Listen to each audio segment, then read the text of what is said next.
Fayataqabbaluna ba'dhum ba'dha. Lalu salah satu dari mereka saling menghadap. Doa kita sama kepada Allah. Musibah kita sama. Perang ini tidak membuat negara kita nyaman dan aman. Kita yakin Imam Mahdi sudah ada. Maka 7 ulama dan para pengikutnya ini berjumlah 314 sampai 315 orang berkeliling mencari Imam Mahdi di momentum ibadah haji. Lalu mereka menemukannya. Fayajidunahu. Mereka menemukan Imam Mahdi. Lalu mereka mengatakan, ifsit yadaka nubayyuka ala sam'i wa ta'ah. Ulurkan tangan Anda, kami baiat Anda.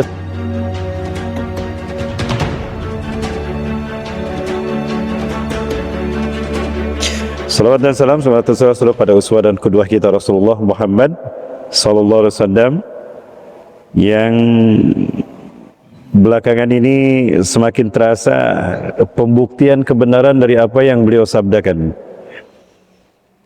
apa yang beliau sampaikan di dalam hadis-hadis beliau terkait dengan fenomena akhir zaman. Satu persatu kita menyaksikan terbukti dengan izin Allah. Belakangan ini yang kita saksikan adalah bagaimana perang yang terjadi di wilayah Timur Tengah, memanasnya eskalasi politik di wilayah Timur Tengah. Dalam hal ini kita menyaksikan bagaimana Iran digempur habis-habisan oleh Israel, namun tidak menyurutkan perjuangan Iran untuk melawan mereka yang pongah dan zolim di muka bumi ini. Nah, semua ini sebetulnya merupakan satu isyarat betapa kita telah dekat dengan kejadian hari kiamat.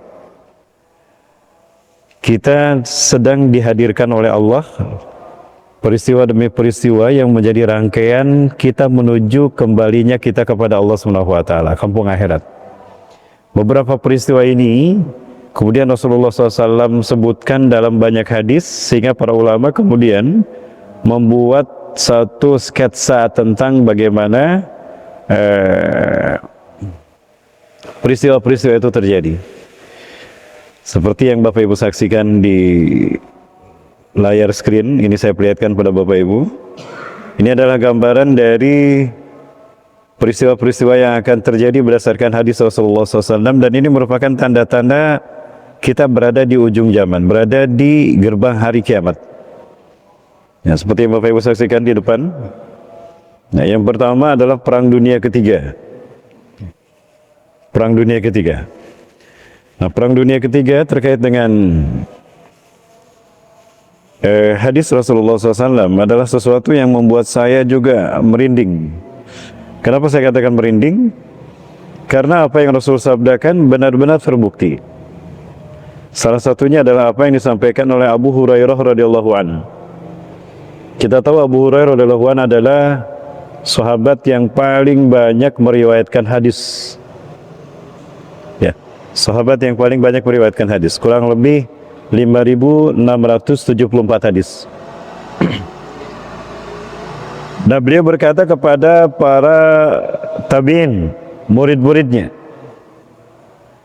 Ya, dan ini beliau sampaikan ketika beliau menjelang sakaratul maut. Hafiztu bi'ain min Rasulillah SAW. Aku menghafal 2 bejana ilmu dari Rasulullah SAW. Fa'ammal ula faqad basastuhu ilaikum.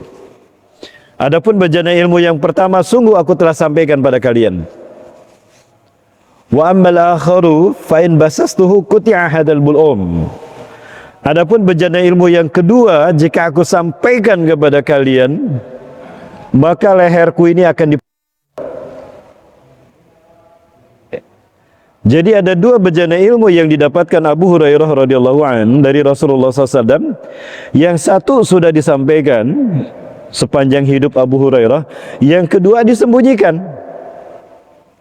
Kenapa yang kedua disembunyikan? Khawatir apabila para sahabat tidak memahaminya, atau hadis ini sampai kepada sahabat yang mungkin tidak paham dan dalam hatinya ada penyakit, akan menimbulkan konflik, akan menimbulkan pertikaian. Maka disembunyikan oleh Abu Hurairah sepanjang hidupnya. Namun kata Abu Hurairah, sekarang aku ada sampai pada sakaratul mautku. Sepertinya ini saat terakhir di mana aku berada di dunia. Aku khawatir menyembunyikan ilmu dari Rasulullah SAW. Maka disampaikanlah oleh Abu Hurairah radhiyallahu anhu. Dan apa yang Abu Hurairah sampaikan? Ternyata Rasulullah SAW berbicara tentang perang dunia. 3 perang dunia Rasul ceritakan.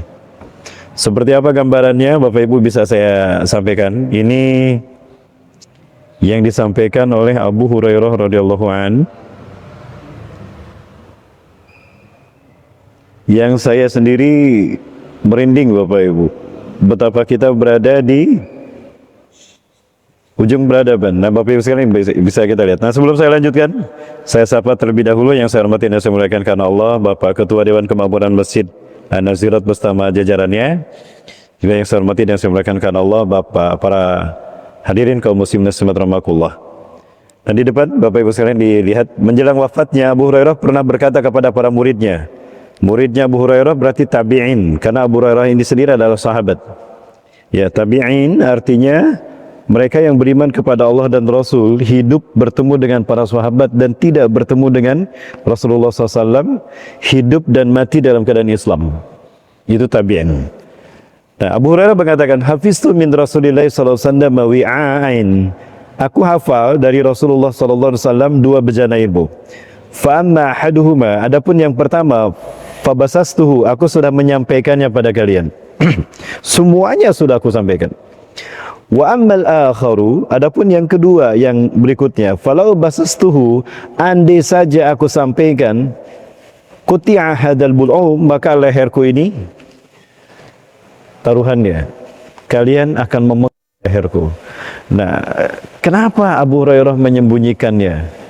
Ternyata ini terkait dengan hal-hal yang mungkin para sahabat tidak akan memahaminya. Nah, apa yang disampaikan oleh Abu Hurairah ini ditemukan di dalam sebuah manuskrip kuno di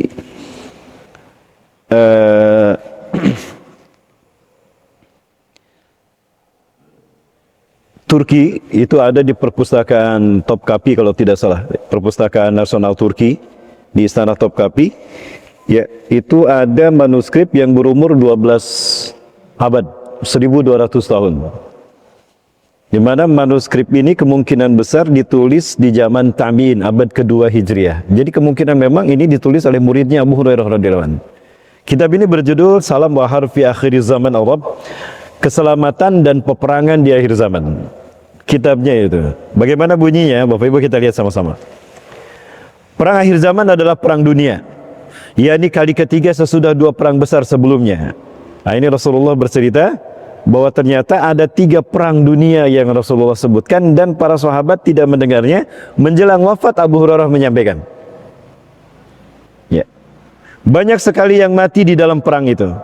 Perang dikobarkan oleh seorang laki-laki yang merupakan kucing besar di negeri gelas dan mahkota di kepala. Sementara perang kedua dikobarkan oleh seorang laki-laki yang nama panggilannya adalah Tuan Besar dan seluruh dunia memanggilnya Hir. Ya. Kira-kira siapa Bapak Ibu? Dia adalah seorang laki-laki Tuan Besar, dunia memanggilnya Hir. Di sini kita belum bisa memahaminya sebagaimana sahabat. Tapi kalau kita lihat kalimat berikutnya mungkin kita akan paham. Dalam rangkaian hitungan Hijriah sesudah 1300 tahun. Oh, saya merinding ini. Ternyata Perang Dunia Pertama terjadi di tahun 1390 sekian Hijriah. Atau 1360 sekian Hijriah. Perang Dunia Pertama. Ya, 1942. Itu Perang Dunia kedua. Nah, kemudian dan mereka mengikat perjanjian yang di situ Raja Roma melihat bahwa perang semesta dunia pasti terjadi. Allah menghendaki terjadinya perang dan waktu tidak berjalan tanpa perjanjian dan perjanjian.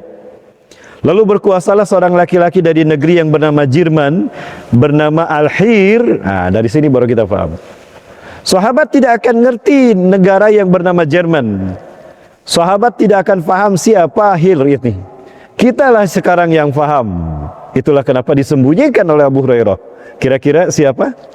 Hitler dari negara Jerman. Betul Bapak Ibu? Kemana nih Sopi ini slow respon jamaah ini jamaah. Baik, kemudian Ia ingin menguasai seluruh dunia, memerangi sebuah bangsa di negeri-negeri salju dan kebaikan. Ia bergerak dengan murka Allah sesudah beberapa tahun api menyala. Ia ingin membunuh rahasia Arush atau Arus. Oh, berarti Rusia. Rusia. Merinding saya, Rasulullah memberitahukan sesuatu yang sekarang kita paham. Dari sinilah kenapa ada yang namanya fikih waqiyah, fikih kontemporer, untuk menguatkan Quran dan hadis terkait dengan fitnah akhir zaman, sehingga muncul satu cabang ilmu yang namanya eskatologi, ilmu tentang akhir zaman, eskatologi. Nah, Bapak Ibu Taala, kemudian kita lanjutkan kembali. Allah membuatnya hina dalam perang dan ia tidak memperoleh kemenangan. Betul, Hitler ini kalah, Jerman kalah dalam perang dunia kedua, dan Hitler sendiri kabur dan beliau tidak tahu di mana meninggalnya, dan ada yang menceritakan beliau meninggal di Indonesia, Bapak Ibu. Nanti kita cerita khusus, saya butuh waktu panjang untuk cerita tentang Hitler. Kemudian Allah menghendaki Mesir memperoleh kemenangan di bulan-bulan yang mereka cintai, dan itu adalah untuknya. Ya, Mesir diterima sebagai pemelihara Ahlul Bait, dan Al-Bait maksudnya Masjidil Aqsa, Baitul Maqdis, dan memelihara bangsa Arab. Dengan seorang laki-laki bernama Sada, ayahnya bernama Anwar. Oh, Anwar Sadat adalah presiden Mesir yang memimpin Arab dan menerima mandat menjaga Masjidil Aqsa, Baitul Maqdis. Masya Allah, satu persatu saya kaji benar dalam sejarah Rasulullah. Dalam sejarah ini terjadi apa yang Rasul sabdakan. Akan tetapi ia berdamai dengan pencuri Al-Masjidil Aqsa di negeri Hazin. Kemudian Mesir berkhianat. Anwar Sadat menerima keputusan Amerika untuk berdamai dengan Israel, di mana? Di perjanjian Camp David. Jimmy Carter sebagai wakil dari Amerika memediasi pertemuan Israel, ya, Menahem Begin dengan siapa? Dengan Anwar Sadat. Dan ini dipandang oleh kaum muslimin dan bangsa Arab pengkhianatan Mesir kepada bangsa Arab. Kenapa? Menyerahkan Masjidil Aqsa dan Palestina kepada Israel. Ini Bapak Ibu Taala. Nah, kemudian di Irak muncul seorang laki-laki yang bertindak sewenang-wenang, dan Sufyani. Ada data yang hilang karena usianya sudah lama, sudah lapuk, maka ada data yang hilang. Di salah satu matanya terdapat tanda sedikit kemalasan, namanya As-Sodam, ya, yakni penghancur orang-orang yang bersekutu untuk menentangnya di Kuwait kecil yang dimasukinya. Nah, dari sini kita tahu kira-kira siapa namanya? Saddam Hussein. Dan kita menyaksikan perang di mana invasi Irak ke Kuwait dalam perang Teluk. Subhanallah. Kitalah yang sekarang paham. Sahabat tidak akan paham. Makanya disembunyikan sama Abu Hurairah radhiyallahu anhu. Kemudian, ia adalah mahdun, tidak ada kebaikan bagi Sufyani, Saddam Hussein, kecuali dengan Islam. Ia baik dan buruk, dan ada kecelakaan bagi pengkhianat Al-Mahdi yang terpercaya. Ya, Bapak Ibu, saya simpan di laptop saya detik-detik bagaimana Saddam Hussein dieksekusi. Ya, tapi luar biasa. Memang kata Rasulullah SAW katakan tidak ada kebaikan bagi Sufyani kecuali dengan Islam. Terbukti ketika menjelang dieksekusi, Saddam Hussein mengatakan, kalian melarang saya sholat. Ya. Kalian tidak memberi saya makan supaya saya lemas. Kalian tidak tahu bahwa saya tidak pernah meninggalkan sholat 5 waktu, sholat duha dan sholat tahajud di dalam penjara yang kalian berikan untuk saya. Kalian melarang saya membaca Quran. Kalian lupa kalau saya hafal 30 juz. Ya. Kalian melarang saya membaca hadis. Kalian lupa kalau saya hafal ratusan hadis, puluhan hadis. Luar biasa. Dia berani seorang diri membela Palestina dan Gaza di saat bangsa Arab dan raja-raja Arab diam 1000 bahasa. Berani menentang kebijakan dan Israel soal Palestina dan Timur Tengah. Itulah Saddam Hussein. Baik. Kemudian dalam rangkaian Hijriah 1400 tahun, zaman kita, dan hitungan 2 atau 3 titik-titik, ada data yang hilang. Al-Mahdi Al-Amin keluar dan memerangi seluruh dunia dan menghimpun orang-orang sesat dan dirmukai Tuhan. Masya Allah. Berarti Rasulullah sampaikan Imam Mahdi akan keluar di tahun 1400 sekian. Sekarang 1447, Pak. Justru kekhawatiran saya Imam Mahdi muncul di zaman kita. Kenapa saya katakan khawatir? Pertama, saya senang kalau Imam Mahdi keluar. Kenapa? Karena beliau lah yang akan menyelesaikan perselisihan di muka bumi. Dalam satu hadis yang lain, Rasulullah menyimpulkan, yakhrujul Mahdi 'inda akhiri ummati, fi akhiri ummati 'inda zalazil wal fitan wal malahim. Imam Mahdi, Al-Mahdiku akan keluar di masa terakhir umatku ketika banyak terjadi peperangan dan bencana di muka bumi. Inda akhtilafi minan nas wa zalazila. Jadi kalau perang di mana-mana, kemudian pembantu di mana-mana, bencana di mana-mana, itu tanda Imam Mahdi akan muncul. Sekarang itu sudah terjadi, Bapak Ibu. Saya 2-3 kali ditelepon oleh seseorang yang menyampaikan kalau Imam Mahdi sudah bersama mereka. Ciri-ciri yang Ustaz sampaikan terkait dengan ciri-ciri Imam Mahdi secara fisik. Rambutnya ikal sebahu, dahinya agak lebar, alisnya bagus, nyambung lurus, aknal angfi, hidungnya mancung, matanya menjorok ke dalam, berwarna hitam ininya. Ya, launul arabi, wa jismu Israili. Ya, warna kulitnya warna kulit orang Arab, putih ke coklat-coklatan, dan tingginya tinggi orang-orang Israel, ya tinggi orang-orang Palestina. Perutnya agak sedikit besar, di pipi kanannya ada tai lalat, kedua pahanya kecil, ya, dan di punggungnya ada tanda kenabian. Ya, di sela-sela 2 gigi gunting itu ada celahnya, antara 2 gigi guntingnya ada celahnya. Kalau tersenyum terpancar warna cahaya kemilau putih, dan aura kenabian ada pada dirinya. Padahal dia bukan nabi dan rasul, dia hanyalah mujadid, pembaharu, reformis Islam. Orang yang seperti ini diceritakan ada bersama saya, Ustaz. Itu 2016, 2015, 2017 Bapak Ibu. Bahkan ada sosok yang kemudian diklaim sebagai Imam Mahdi oleh beberapa kaum muslimin di beberapa negara. Dengan izin Allah, beliau hadir di kajian saya di Bogor. Beliau WA-an saya selama 1 tahun Bapak Ibu, dan tawadu luar biasa, beliau sampaikan kepada saya beberapa hal dan saya tanyakan langsung kepada beliau. Ini pertemuan saya dengan Muhammad Qasim. Ini beliau, Pak. Kami ngobrol 1 jam. Luar biasa, beliau menunggu saya selesai kajian. Kajian selesai setengah 11. Kami ngobrol 1 jam lebih. Beliau tidak berbahasa Arab. I'm sorry, I don't speak Arabic and I speak English. Maybe we can talk about anything in English language, kata beliau. Ya. Kita ngobrol dalam bahasa Inggris dan ada penterjemah, dan saya katakan kepada beliau, I never reject what you see in your dreams. This is karamah from Allah to you. Yeah, I see what you say, what you explain to us in YouTube. Saya melihat apa yang Anda jelaskan di YouTube. Beliau mimpi 300 kali Allah berfirman kepadanya. Dan beliau mimpi 300 kali bertemu Rasulullah dalam mimpinya, 500 kali Allah berfirman kepadanya, memberikan fatwa, memberikan perintah kepadanya. Beberapa mimpi yang beliau katakan memang sudah terjadi. Tapi saya katakan, I never reject what you see in your dreams. Saya tidak menolak apa yang Anda lihat dalam mimpi Anda. Ini karomah Allah untuk Anda. But there is one question from me to you. Ya, tapi ada satu pertanyaan dari saya untuk Anda. Do you claim that you were Mahdi? Have you claimed that you were Mahdi? Apakah Anda mengatakan kalau saya Imam Mahdi? Itu pertanyaan saya langsung pada beliau. Apa kata beliau? No, I never claim that I were Mahdi. Please don't call me Al-Mahdi. Wallah, demi Allah saya tidak pernah mengatakan saya Imam Mahdi. Tolong jangan panggil saya Imam Mahdi. Tuh, udah jelas saya katakan pada jamaah. Beliau tidak pernah mengatakan Imam Mahdi, dan beliau bukan Imam Mahdi. Imam Mahdi itu dari Madinah, kata Rasulullah.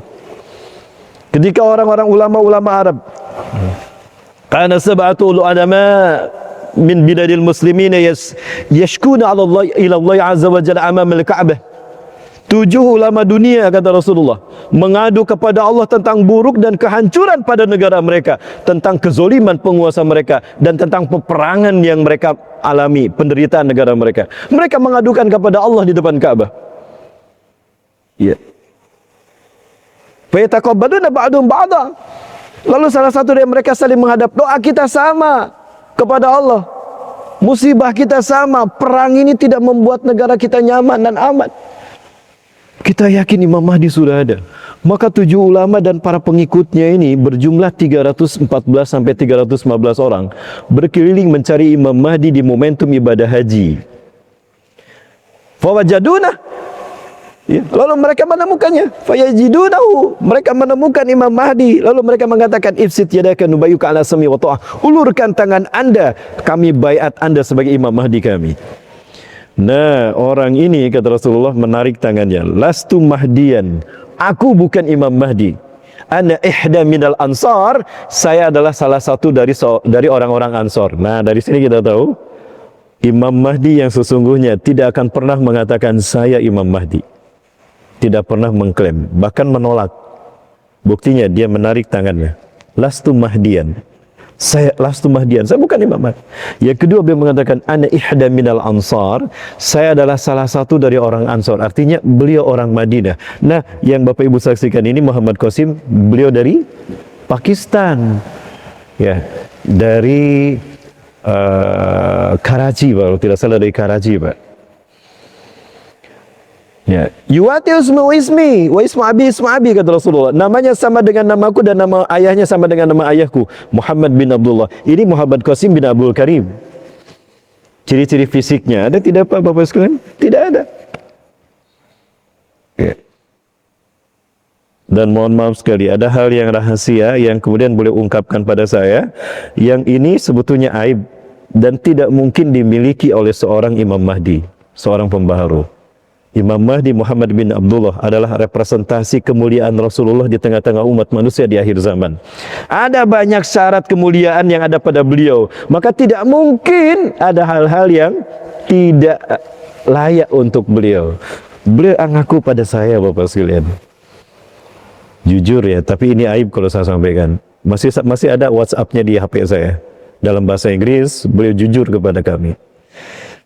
Dan orang yang pernah tinggal, saya bertemu dengan orang yang tinggal beberapa hari di rumah beliau. Betul, kayaknya bukan beliau Imam Mahdi. Mohon maaf, saya lihat, agama. Ini terkait dengan sholat wajib yang beliau tunaikan. Komitmen beliau kepada sholat wajib, itu maksud saya. Dan saya sampaikan ini tidak. Nah, Bapak Ibu yang melakukan ta'ala, ya, kembali kepada apa yang saya sampaikan ini. Jadi Bapak Ibu yang rahmati Allah, banyak sekali mereka yang mengaku Imam Mahdi, namun saya yakin Imam Mahdi sudah ada. Bahkan yang lucu adalah satu datang ke rumah saya, datang ke Bandung. Ya, Ustadz, saya sudah di Bandung, Ustadz. Saya bersama sosok yang ingin saya pertemukan dengan Ustadz. Ternyata orang yang telepon saya dan beliau ada di Bandung, kami bertemu di rumah makan, di restoran. Beliau mengatakan, Ustadz, saya Fulan bin Fulan yang bicara di HP, di WhatsApp, dan inilah Bapak ini adalah Imam Mahdi kami. Orang yang sosoknya disebutkan sama Ustaz, ceritakan dalam kajian, inilah orangnya. Allahu Akbar. Dari Palembang, Pak. Udah sepuh. Kemudian, mohon maaf, ya, orang pedalaman. Kemudian bahasa Arab, tidak bisa bahasa Arab. Baca Qur'annya pun belum benar. Beliau pun tidak hafal beberapa hadis terkait dengan kebangkitan Islam. Kok tapi mengaku Imam Mahdi, tapi pengikutnya banyak. Pengikutnya banyak, Pak.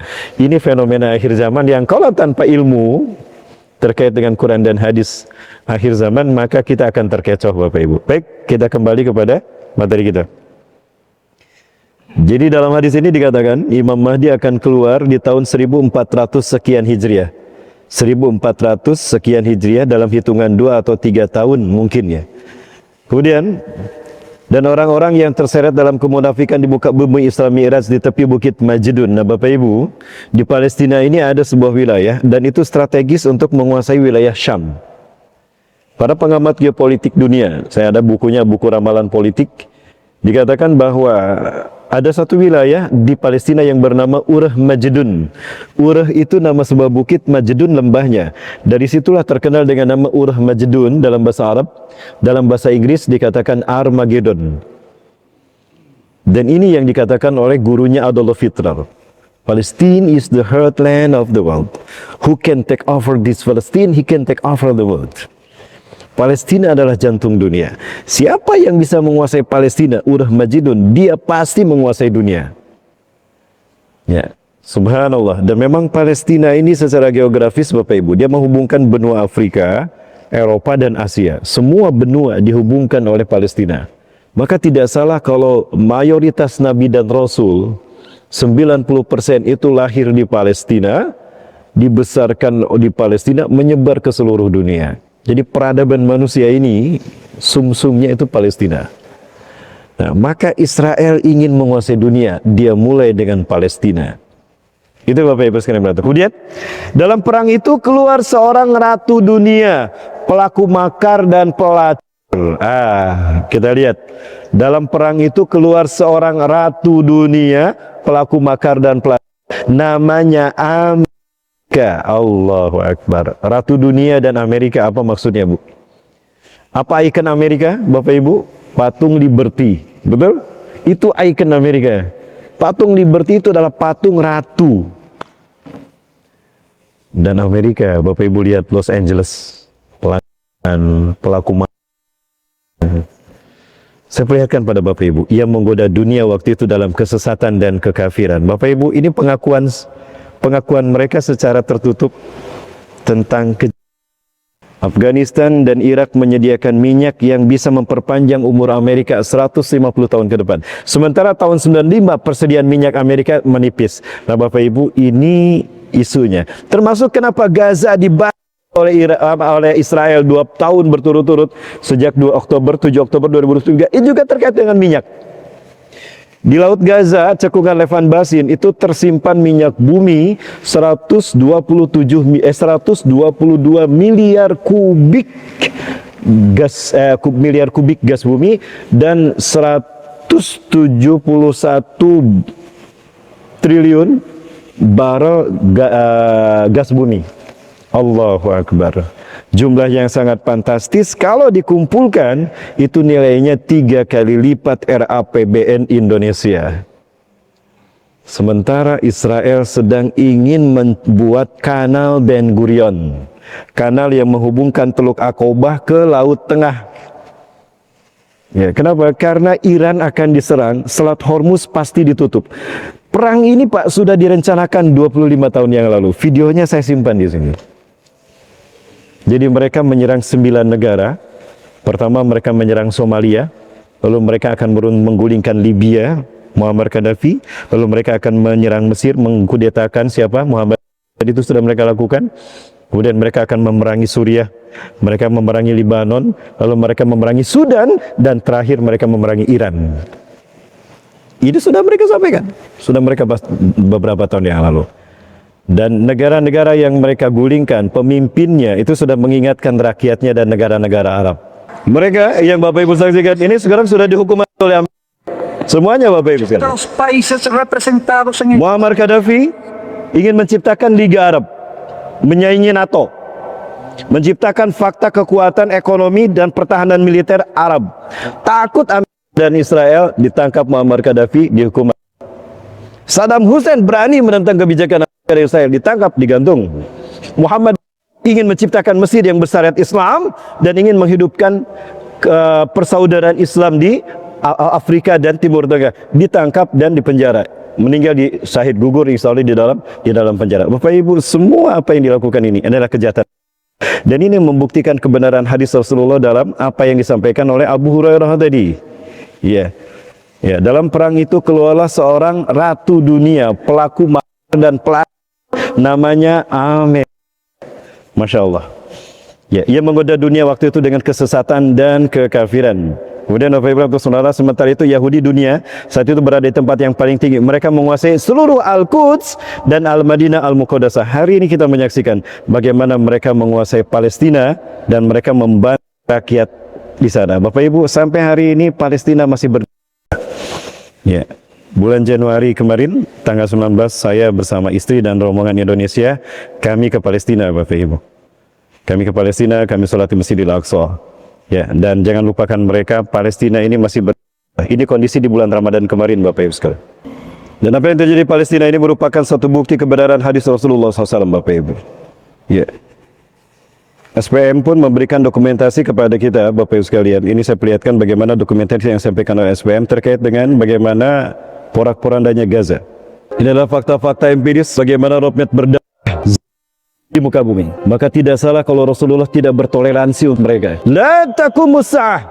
Kiamat tidak akan terjadi hatta yuqatilal muslimuna sampai orang-orang Islam memerangi bangsa saking dan walau yahtabi min wara syajar wa hajar, walaupun mereka bersembunyi di balik batu dan pohon, takulu syajar wa hajar, batu dan pohon berkata, ya muslim ya mu'min ta'alu hada wa yaqtuluhu. Muslim mu'min, sini hai hamba Allah, di belakangku ada orang, itulah dia, kecuali pohon gorkod, karena dia adalah pohon Yahudi. Dunia sudah memahami sekarang bahwa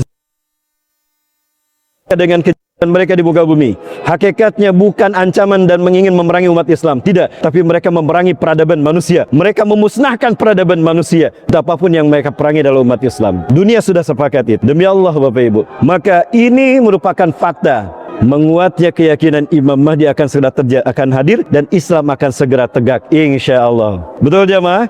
Jamaah yakin Islam akan segera tegak? Jamaah yakin Imam Mahdi akan segera datang dan Islam akan menang kembali? Allahu Akbar. Saya minta izin sama istri dan anak-anak saya. Abi mau berangkat dia. Kalau Abi tidak kembali, relakan. Insya Allah kita bertemu di surga. Saya katakan begitu. Alhamdulillah anak-anak dan istri saya sepakat. Mereka menerima, melepas saya pergi. Bapak Ibu sekalian mati Allah. Dari Indonesia saya berdoa dengan Ustaz Randi Ilhamsah. Bapak Ibu mati Allah. Kemudian di Kairo saya bertemu dengan Ibu Dian. Beliau adalah Kepala Biro Politik KBRI Indonesia di Kairo. Ini di Kairo.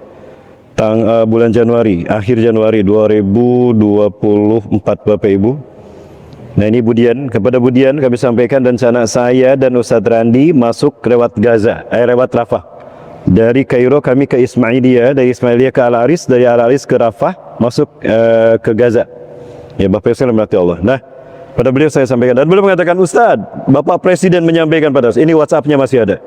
Tarik semua, evakuasi semua WNI di Gaza. Tidak boleh ada yang masuk dan tidak boleh ada yang diam. Keluar semuanya. Mohon maaf Ustadz, ini reputasi saya dipertaruhkan. Ustadz tidak boleh masuk. Bu, jangan khawatirkan saya. Tidak Ustadz, mohon maaf. Ini tahun terakhir saya berada di Kairo.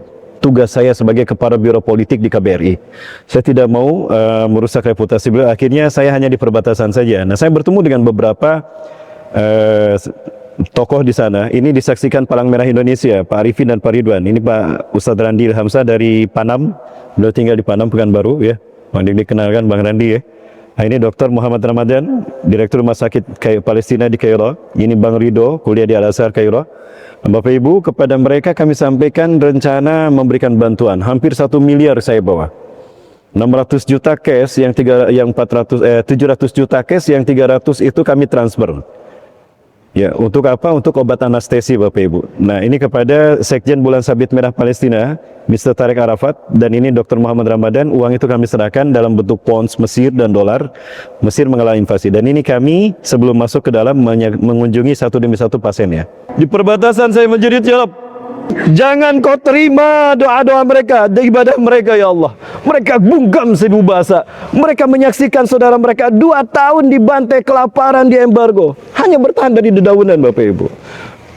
Saya menangis di perbatasan, mengadu kepada Allah. Ya. Ainal antum ya Arabiyun, mana kalian hai bangsa Arab? Gara-gara ini Pak, saya nggak boleh masuk Mekah Madinah. Sudah 3 tahun saya diboikot, tidak boleh masuk Mekah Madinah. Baik ibadah umrah ataupun haji, tidak bisa. Hanya istri saya yang masuk. Saya sudah 2-3 tahun ini dan 2 kali melepas istri saya. Pertama di Jakarta, di bandara, Terminal 3. Ketika melepas istri saya ke Mekah Madinah, umrah, ibadah umrah. Begitu pula ketika kami di Mesir, di Kairo. Saya coba masuk dari Kairo pun tidak bisa. Saya hanya melepas istri saya naik bus dari Kairo menuju ke Madinah. 8 jam kurang lebih dari, dan Bapak Ibu yang SWT, ini yang terjadi. Ya, maka bukankah ada ulama dari mereka mengatakan, ya, tokoh ulama salaf, Tokoh ulama salaf Abu Ali Ad-Qaqqah mengatakan, "Man sakata anil haqqi fa huwa syaitonun ahras." Siapa yang diam saja ketika Allah dihujat, Rasulullah dinistakan, Islam dihinakan, umat Islam dibantai, dia diam saja. Fa huwa syaitonun ahras, dia adalah setan bisu, nauzubillah. Maka haram kita berdiam diri, tidak membantu mereka. Bapak Ibu, sekali lagi saya dokumentasikan beberapa kondisi yang berbeda. Allahu Akbar, Bapak Ibu yang Rasulullah Ta'ala. Maka jangan sampai kita seperti mereka. Dari sini saya faham apa yang Rasul sabdakan, bahwa nanti ketika Imam Mahdi dibaiat, yang pertama kali dilakukan Imam Mahdi adalah memerangi kemunafikan bangsa Arab, Bapak Ibu. Ini saya perlihatkan hadisnya pada Bapak sekalian. Hadis saya Muslim. Ya. Dari Jabir bin Samurah, an Nafi' bin Utbah, dari Nafi bin Utbah qala, Nafi berkata, "Kunna ma Rasulillah sallallahu alaihi wasallam fi ghazwatin." Kami bersama Rasulullah SAW dalam satu peperangan. Ghazwah itu Rasulullah ikut berperang. Qala, berkatalah Utsbah, fa'atan Nabiy sallallahu alaihi wasallam qaumun min kibalil maghribi, maka datanglah kemudian satu kaum dari arah Maghrib, dari Maghrib, al-Maghrib Maroko. Alaihim siyabus sufi, mereka memakai pakaian dari kain wol. Fa faquhu 'inda akmatin, lalu mereka mengepung mengelilingi Rasulullah di samping bukit. Ya. Fa'inahum laqiyamun wa Rasulullah sallallahu alaihi wasallam qa'idun. Mereka berdiri mengelilingi Rasulullah SAW sedang duduk. Faqalat li nafsi, aku berkata, hatiku berkata kepada diriku, antihim fakum bainahum wa bainah. Datangilah mereka, berdiri di antara mereka dan Rasulullah SAW. Ya. La yagtalunahu. Ya, jangan sampai mereka menyerang mengepung Rasulullah SAW. Summa qultu la'allahu najjiu ma'hum. Sepertinya Rasulullah sedang merintih kepada mereka. Fa'ataituhum, lalu aku mendatangi mereka dan Rasulullah SAW. Faqumtu bainahum wa bainahu. Aku berdiri antara mereka dan Rasulullah SAW. Faqal fahafiztu minhu arba'a kalimatin. Lalu aku menghafal beberapa kalimat, 4 kalimat dari Rasulullah SAW. Apa kata Rasulullah SAW? Ya. Nah ini, fahafiztu minhu, aku hafal dari Rasulullah SAW arba'a kalimatin, ya, 4 kalimat, a'udduhunna fi yadiyya, aku menghitung dengan tanganku.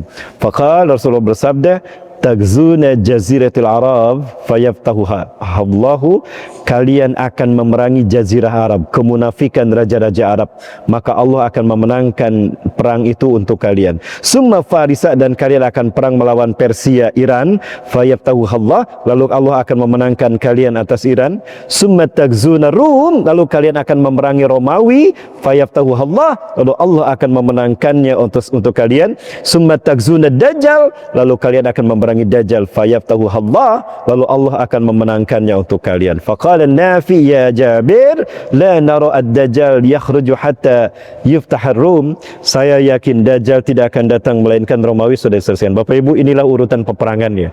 Dan ini sudah di depan mata kita, sudah dimulai Bapak Ibu. Nah Bapak Ibu rahmati Allah, ini merupakan kesempatan bagi kita untuk kita berkontribusi nyata dalam kebangkitan Islam. Bayangkan ketika Islam bangkit, ada harta kita, ada peran serta kita. Wabil khusus untuk Palestina. Apa yang harus kita lakukan untuk Palestina? Inilah apa yang disabdakan Rasulullah SAW kepada Siti Maimunah. Ketika Siti Maimunah berkata, ya Rasulullah, aftina fi Baitul Maqdis. Wahai Rasulullah, berikan kami fatwa tentang Baitul Maqdis. Ardul mahsyari wal mangsar. Palestina, Masjidil Aqsa dan sekelilingnya adalah padang mahsyar kalian. Allahu Akbar. Berarti Bapak Ibu, jamaah, oi jamaah, ketika kiamat terjadi, dunia hancur, maka Palestina, Masjidil Aqsa adalah padang mahsyar kita. Bapak Ibu sebentar, ini saya ingin sampaikan. Ini ketika saya terjebak di Qubah Sabah, kami terjebak salju sampai sebetis Bapak Ibu. Salju sampai sebetis, dan saya berhenti untuk menyampaikan report kepada pemirsa. Bapak Ibu lihat tangan saya tidak pakai kaos tangan, dingin luar biasa, minus 10 derajat. Dan kita bisa melihat Ya 10 derajat di bawah nol. Lalu bagaimana dengan pengungsi gajah? Saat itu saya berpikir dengan pengungsi gajah yang saya saksikan. Allahu Akbar. Mereka terancam kematian oleh 2 hal. Pertama, kelaparan, dan salju yang membuat mereka kelaparan dan membeku atau oleh Islam. Kami non muslimin yang afrah. Berapa banyak umat Islam yang menderita dan mereka mengadukan pada Allah. Ya'ishuna fi mukhayyamatil maut, mereka tinggal di tenda-tenda kematian. Laisa lahum ta'am wala syarab wala kahraba. Tidak ada makanan, tidak ada minuman, tidak ada dan tidak ada apa? Tidak ada penghangat ruangan. Ini curhat mereka kepada tim kita, Bapak Ibu.